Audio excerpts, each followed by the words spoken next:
I, Elmer J. Morris, was born in a farmhouse just outside Loco, Oklahoma on March 8, 1923, and grew up at Ringling, Oklahoma, with my father, Leonard, and my mother, Vera, and 4 sisters and 1 brother. After leaving high school following the 9th grade, I served 1 year, 1941 to 1942, in the CCC, Civilian Conservation Corps. Also, in 1942, I worked at building Army bases at Gainesville, Texas, as well as Ardmore and Frederick, Oklahoma. I returned to Ringling, HS, in 1954 and received my diploma. I met Velma Lee Austin in 1942 at Ringling. We were married in Riverside, California on September 20th, 1943, while I was serving in the U.S. Army. I had been inducted into the U.S. Army at Fort Sill, Oklahoma, on January 7th, 1943. I was then sent to Camp Han in Riverside, California, and assigned to the 456th AAA. We did our training out on the Mojave Desert. After training, I was put on a train and we headed for the East Coast. We were shipped out of New York City in April of 1944 aboard the Queen Elizabeth, waving goodbye to the Statue of Liberty as we left the homeland. On board, we got to man the anti-aircraft guns as we sailed across the Atlantic Ocean. 6 days later, we landed in Scotland. We were put on a train that took us down to England. Here, we were assigned trucks, jeeps, guns, and other equipment. We were stationed here on D-Day, the day of the invasion of Normandy, June 6, 1944. We were subjected to a continuous roar from planes overhead for many days and nights. We were assigned to guard an air base before driving on down to Southampton. The Germans were launching buzz bombs across the English Channel. We stood out on the beach and watched the anti-aircraft guns firing at will, trying desperately to down them before they could reach the city. However, one did get through and exploded only about 1 block from us. We were aboard a boat and crossed the English Channel, landing on Normandy Beach in France about July 4th, 1944. From there, we loaded on trucks and drove through St. Lo. Just ahead, heavy fighting was taking place in the hedgerows. We were attached to the 3rd Army, and our main objective was to guard General Patton's headquarters. At one stop we made, we were situated for 3 days. We had German planes come over one night and drop flares. They lit up the place like daylight. Dive bombers then zeroed in on a nearby ammunition dump, and with shells exploding all night and the next day, soldiers came running to our camp without shoes and with very little clothing of any kind.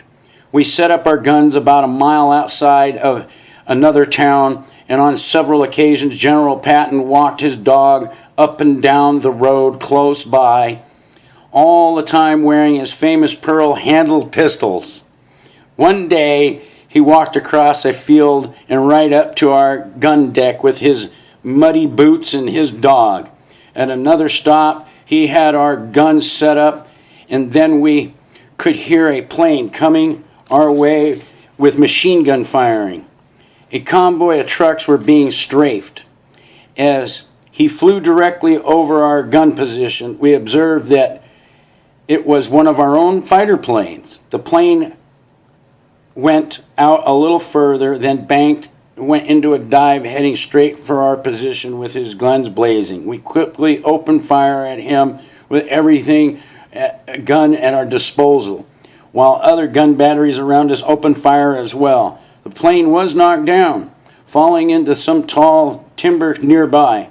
We jumped up into our trucks and hurried over to the other site to find the pilot was a German and had been killed by enormous numbers of shells being fired at him. We had 8 batteries of guns set up all around Nancy, France, still guarding General Patton's headquarters. However, the Germans began firing shells at us from a huge cannon located miles away, mounted on a railroad car. We could hear the shells sizzling as they passed over our head. Then hear the explosions as they hit the cities of Nancy, blowing buildings to bits. While we were still at the same location 3 miles outside of Nancy, our position was on the side of a mountain. For a number of days, a sniper from above kept us shooting down near our position. Finally, 8 of us were sent out to find him and went to the top of the mountain. However, we never were able to find anyone there. He had slipped away. While at this same time location, we began to have regular visits from French children around our camp.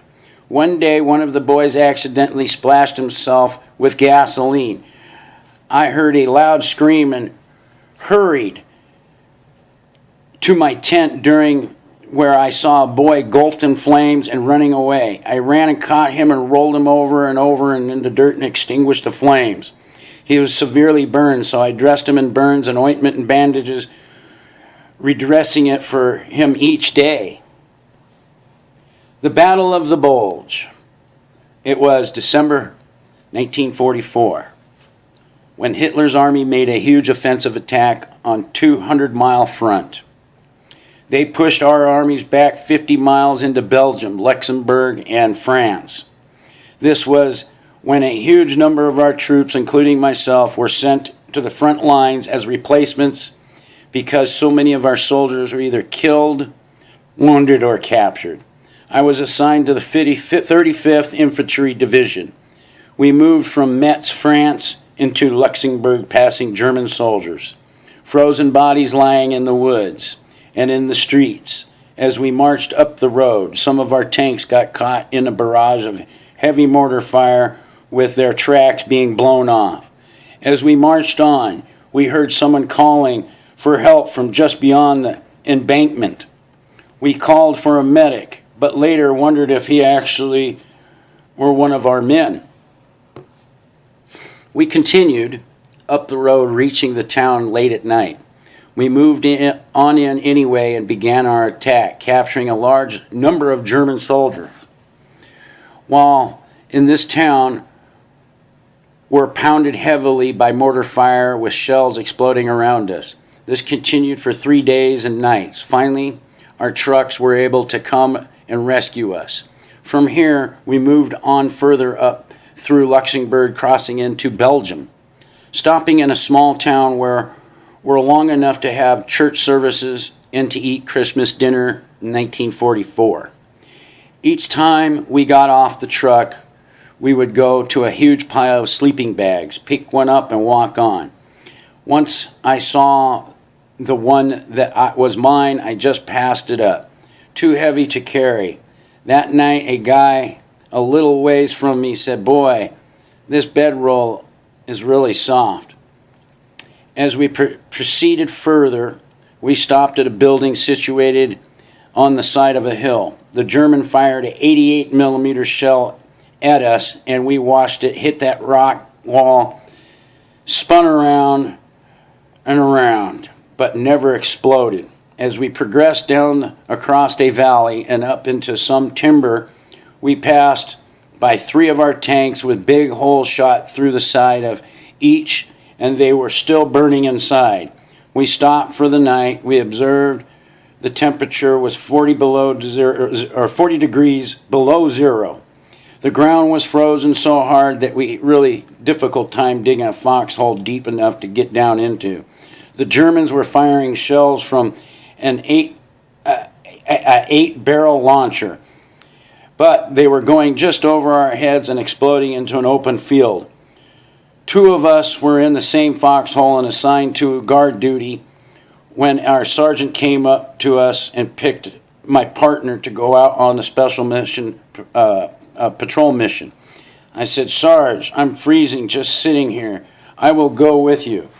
Our reason for going was that had lost contact with another company of soldiers nearby.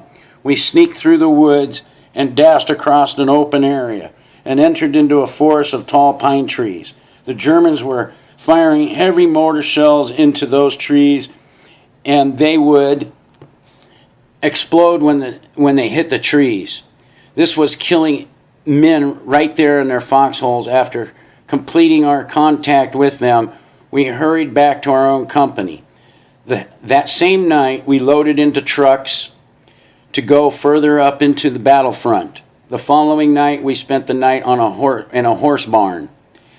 In a terrible accident, one of our men hung his M1 rifle on a hook, and while doing so, accidentally hit the trigger. The bullet ripped through his leg wide open. The next day, December 29th, 1944, we loaded back onto the trucks and went a few more miles. We unloaded in a grove of trees on the side of a hill above a town in Belgium, preparing to make an attack on that town. We lined up in rows, 50 men each. I wound up in the front row.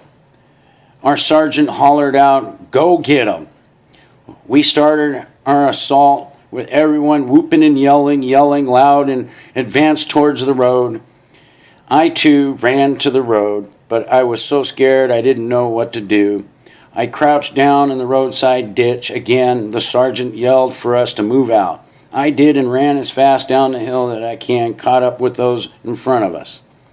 We reached the first street in town, and the Germans opened fire at us with machine guns from inside the church building. We were all sure stepping high, trying to keep from getting hit. We ran to a building, jerked the door open, and ran inside. I ran around inside and got between this building and a high rock wall. Boards were blocking at the end, and I crouched down in front of them to see if the Germans were doing what I could see. Tiger tank coming towards us. Just on the other side of this rock wall, I saw around the building located very close. I would stand up, machine gun bullets would rally, splatter, all the way down to my head had been. Then I thought about same old Western movies, so I placed my steel helmet on the end of my gun barrel and held it up. Boy, did it ever get splattered. I never could locate the gunman's location. I was afraid that he might pitch a grenade over the wall. So I called through the window back into the building. My men then bolted through the door, had surprised 4 German soldiers, were holding them captive. 2 of them men had been hit machine gun fire from the church building. One in the arm and the other in the leg. I helped the guard and the captives, and I also moved over and crouched down in the window to observe what was happening outside. German soldiers were running everywhere. I could also see that they were regrouping. The Tiger tank was moving very slowly, but was coming directly towards us. The German army was so strong, well fortified, that the rest of our outfit backed off and did not continue with the attack. This left 10 of us trapped and our enemy all around us. I looked outside the window, and a soldier was creeping alongside out the building, but I just let him go on. Then the shooting increased and the fire coming from the machine guns. The bullets were whizzing through the window where I was located. It was now me or them, so I began to fight back, firing at anything that moved, whatever and wherever it was. I am quite sure I hit 1 or 2 of the soldiers down the street. Another was wounded, most likely by me. He was down on the ground and a short distance away, moaning, crying, and yelling for help. I stood all I could until I could take it no longer. I truly sorry for what I did next. 1 shot from my rifle ended him, putting him out of his pain and suffering. Something was wrong with my rifle. I could not fire several times and then misfire. I would have to eject the shells before I could fire some more. I put on another clip of shells and it still misfired. I glanced back at our captives and one of them eyeing his rifle laying on the floor nearby. I whirled around with my rifle at him. At the same time, I kicked the gun far away from him. Sergeant put his German soldier up the window and told him to tell the others to surrender. But as soon as he stepped back, they started again firing through the window. So I put him back up there, but they started shooting again. It was quite comical to me now because we didn't have the slightest idea what he was saying to them. He probably was telling them to move on and get us. I took another quick glance outside and the tank had moved up closer. We had not had a bazooka or any other weapon large enough to disable it. I peeked out once more. Bobbing up and down, the tank was now moving directly towards me. It was only about 20 yards away. My men were still in the next room, taking the risk of being hit. I still peeked out again. At this time, I was looking straight down into the long 88mm cannon gun barrel. I knew they were reloading the gun. I thought that as soon as they got it loaded, I would fire my rifle directly down the barrel and explode the shell, thus blowing up the gun. However, I could not stay up and be exposed long enough to take aim and fire the bullets down the barrel. That was probably foolish thinking, but it was war and time and intense fighting, so you'll try anything, whatever you can do to defeat the enemy. I knew that they had been ready now to fire that cannon, so I dropped to my hands and knees to crawl under the window and moved into the next room to join my men. When I regained conscience, it was apparent to me that I had not made it. I finally got enough dust and debris wiped off my face. I could see the Germans were already in the building by this time, and now we were their prisoners. I must have been out for 30 or 40 minutes. They must not have realized that I was caught under a pile of rubble. The shell had hit the side of the building, exploding very close to my head. It was so close that I received powder burns on the side of my face along with shrapnel pieces of rock. I felt fluid running down my neck from my eye.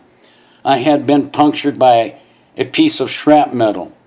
The side of my face was pulverized. My throat was cut almost through, and a chunk of flesh had been ripped from my upper part of my left arm. My right arm was shattered through the elbow. I saw one of my medics that had been captured sometime earlier. I called him and he had to pull me from underneath the rubble. He gave me a shot of pain, sprinkling sulfa drug on my arms and the side of my head, then wrapped them with bandages.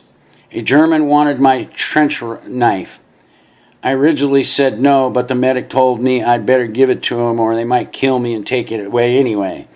My men carried me on a litter further down into the town. We were placed in a rock building with no beds available, so we laid there on the concrete floor. We could not build a fire because of the smoke. A German officer asked me, "Why did you give up and fight to the finish?" I told him that I didn't know that we had surrendered. We were given very little to eat and only some dark rye bread and sometimes a little bit of meat spread. I could hardly swallow because of the soreness caused by the cut. Anyway, all I wanted was water.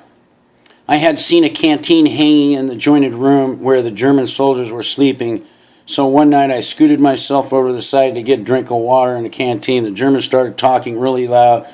They have knocked me in the head right there, but the medic pulled me back out of there. Our medic took many chances getting killed every time he would leave our building to get water. There was a cow nearby to our building, and our medics would go milk it every time they could when it was safe enough to go outside.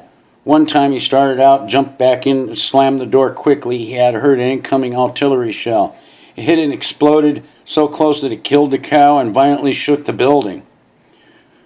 We thought at any time it would hit the building by the incoming fire. Shells were exploding, planes were strafing, and bombs were dropping all around us. I had never been under such a heavy bombardment, and this was coming from our own guns and planes. The very next day, we could hear whooping, yelling, and rifles firing. Our outfit was making another attack. They were getting really close to us. So my sergeant told us to be real quiet, and he would try to stop from tossing a hand grenade in on us. But again, they were held off and had to retreat. About the 6 days, the Germans have taken us out with another 2 wounded men, and they stood me up, and I passed out from the intense pain. My feet were swollen, that my shoes had been removed before I was wounded.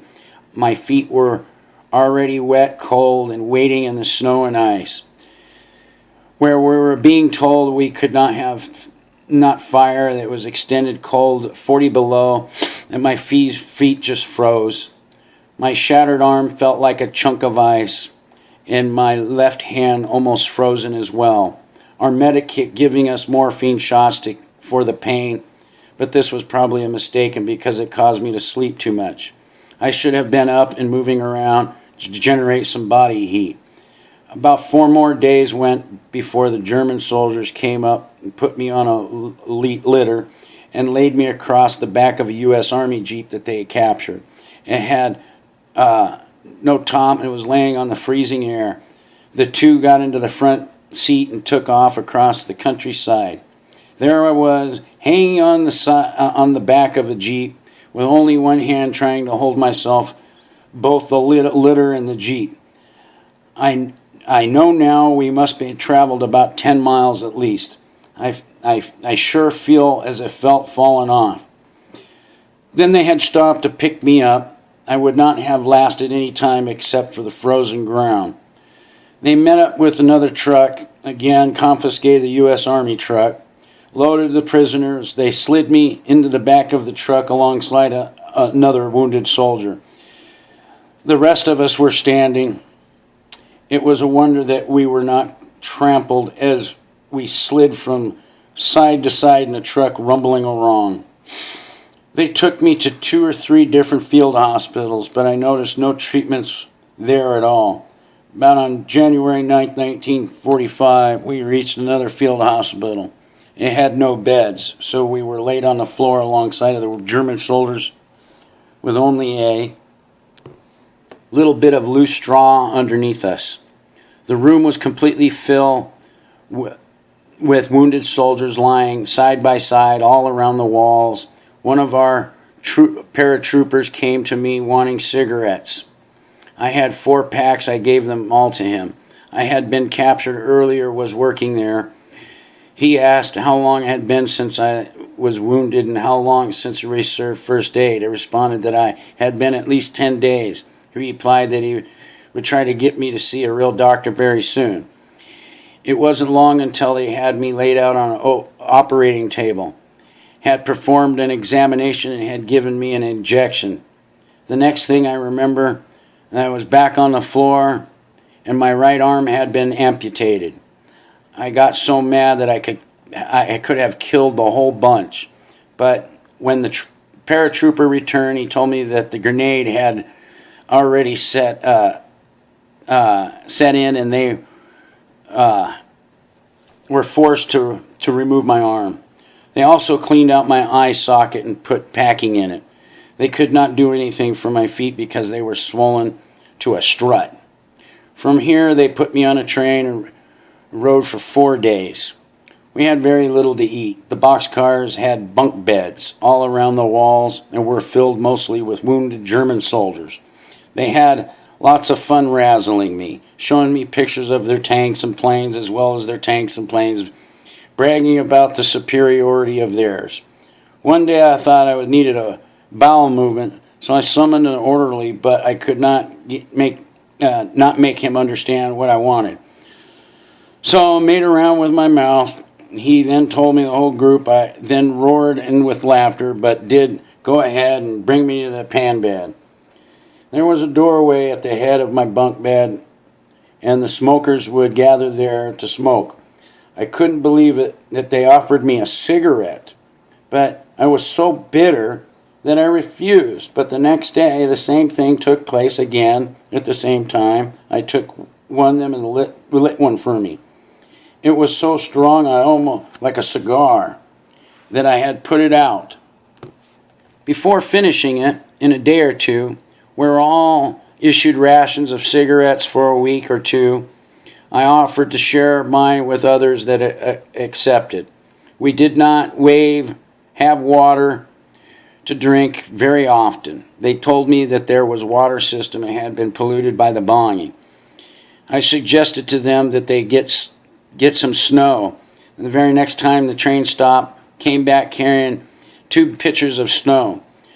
It melted and we had fresh water to drink. After a couple more days, I was taken off the train and put into a building much like a drugstore. A German lady took care of us. She brought us a glass of water and a straw, and then held it for me so that I could get a drink. She would just shake her head and then cry. We were here for a long time waiting for 2 SS officers to bring back an ambulance. When they returned, they loaded 4 of us inside and headed to Germany.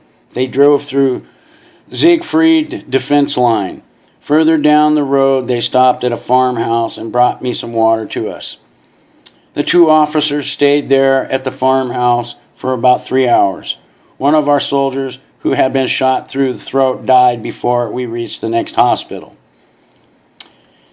At this hospital, we had beds to sleep on and nurses to tend to us. We stayed one night there and then was put again onto another train. This train, however, was equipped like a hospital and was staffed with doctors and nurses. I was so thirsty and still had not drinking any water, so the doctors brought me a bottle of soda, I think. I sure was good anyways. I was on the train for about 4 days and with the last patient in this coach. 2 of the train crews showed me pictures of their family and tried to talk to me. I understood enough to realize that one had not seen his family in almost a year, yet they were living right there in Germany.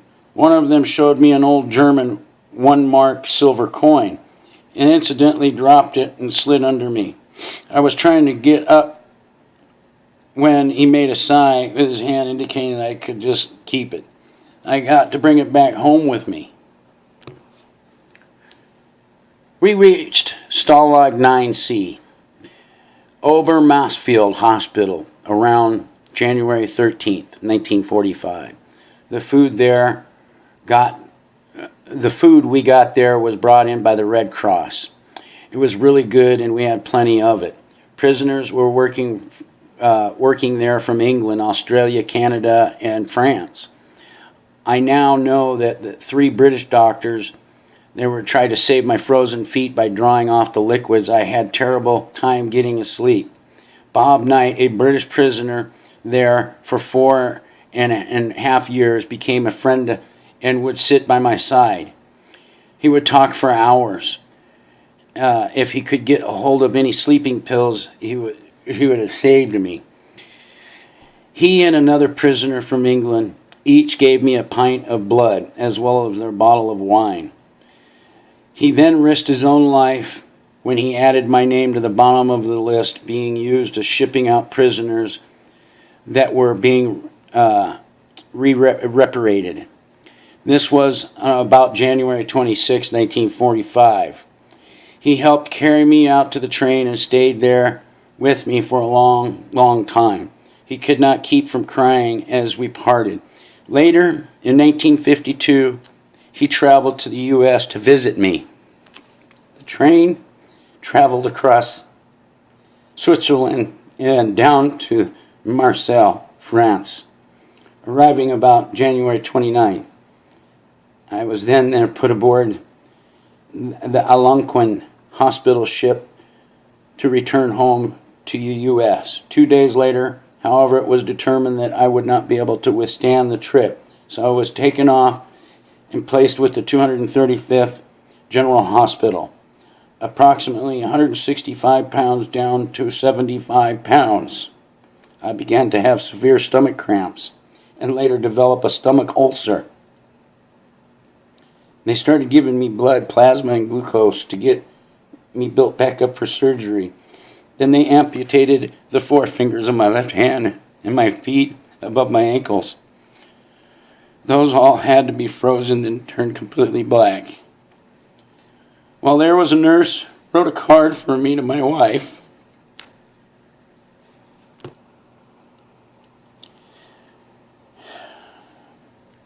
They also had a big cake made up and surprised me with a birthday party.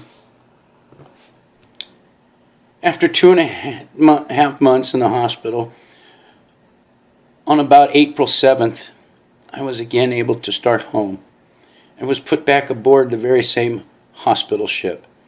The ship's reporter wrote an article about me in their ship newspaper because of having been their ship for 2 months earlier. We got in a very fierce storm while crossing the Atlantic and had to stop and drop anchor. On April 21st, 1945, we landed in Charleston, South Carolina, and I was taken to Stork General Hospital. I sent a telegraph to Velma Lee and also got a call and talked with her. She was extremely worried about me since I had been scheduled to arrive 2 months earlier aboard another ship. Again, I boarded a train and 4 days later arrived at McCloskey General Hospital in Temple, Texas. I called Vera Leah again, and the next day she and my parents came to the temple. They were really shocked when they saw my condition. All they had known was I had one arm amputated. After 3 days, I was released to go home with them to Ringling, Oklahoma, for a short stay. While I was at home, we purchased a 1941 Chevrolet, and Velma Lee went back with me to the hospital. More surgery was required on my forefinger and my arm stump. Both legs were amputated again, making them even shorter. They then made me an artificial eye, an arm, and a set of legs. They had me up and walking by mid-October of 1945. During this time, they took Velma Lee and me to Fort Worth and had me give a report of my war experience on the radio. The people of Ringley started up a fund for us, and gifts began arriving every day. Kent Motor Company of Fort Worth gave us a brand new 1946 Ford. In late of December, I was released from McCloskey Hospital and allowed to return home for Christmas to be with my family.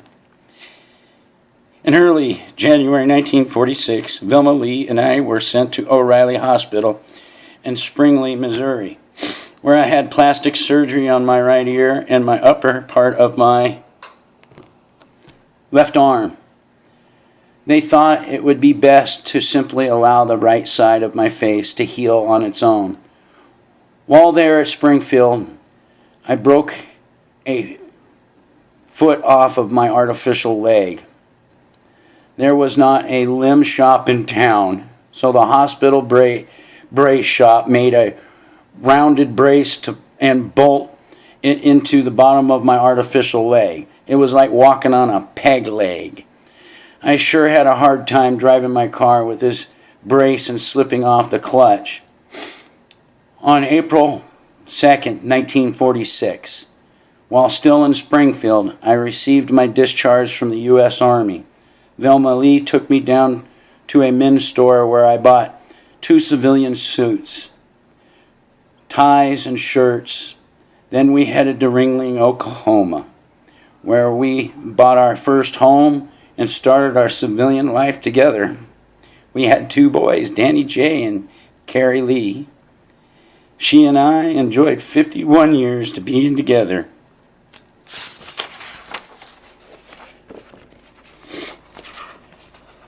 You know, out of all of this story that I just read to you, from one of my relatives. He outlived Velma. She died from cancer. Bless her heart. And he lived, and Danny took care of him until he had passed away. This man had gone through a lot and never ever complained about what he went through or ever stated how bad the Germans were. He fought for his country just like they fought for their country. Let this lesson be learned to all who joins the service. It is brutal, it is hell, and the ones at the top should be dying, not us. We did not start these wars, and we should never fight these wars for the criminals that create these wars. The end.